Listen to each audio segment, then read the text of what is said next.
I'm Jordan Treadway with the Roger Dean Stadium's grounds crew, and this is how I maintain Celebration.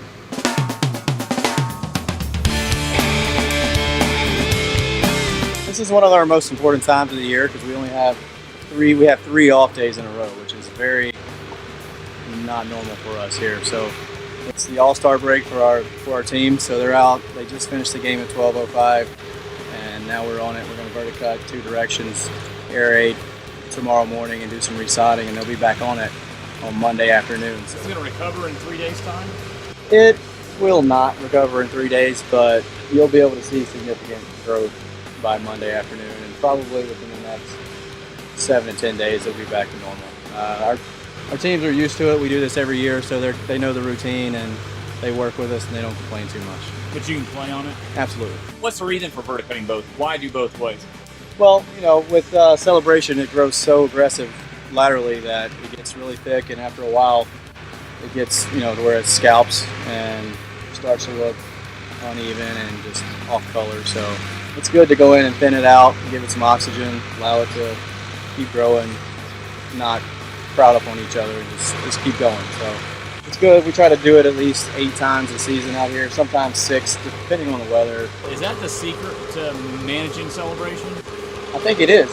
Just from being around it since the 2009 season, I guess. It just gets stronger and stronger every year, and if you don't maintain it, it's definitely going to take off on you. What does it look like to someone in the stands when you don't maintain it the right way? Oh, it's going to be really puffy, scalping a lot, going to be off-colored.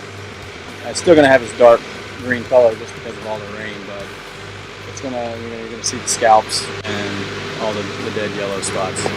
Tell me about your mowing heights. What do you normally in season out here keep it at? In season, well, for spring training, we were at 700. We knocked it down to about 650 midway through, and then after spring training was over, we knocked it to 600. And just a couple of weeks ago, we knocked it down to 5/8. So we're just going lower. 5/8 will probably be the lowest we go with all the traffic we get to try and keep the ball marks to a minimum. Tomorrow morning, we'll come in and we'll aerate. We'll go with a hollow tine, 5/8 inch hollow tine. Pull the cores around all the edges of where the clay and the grass meet. We'll pick up all those cores and come back and top dress with some nice sand and try to help improve drainage. You've used Celebration for a number of years now. I mean, why do you like it? What differences in 419 and other grasses? Why Celebration here? Well, here it's perfect. I mean, it grows all year long. We've never, we've had it, I don't think we've lost dormancy. We've had dormancy once. It's a saver on sod. We've cut our sod prices in half since we started it. At this time of year, we would always come in and do laps around home plate and in front of the mound, and we haven't done that in the past probably 4 years of Celebration. Is fertilization also really important in a different way than it is with 419? I mean, in terms of the amount you do? Oh yeah, we do a lot less.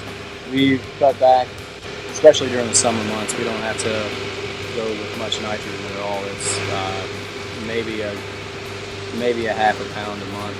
You have to be careful not to over-fertilize Celebration? Oh yes, I mean, it'll take off on you, and next thing you know, you're baling hay trying to mow twice a day. I think the biggest piece of advice would definitely be to make sure you have verticutter on hand. If you don't have to overseed, I wouldn't.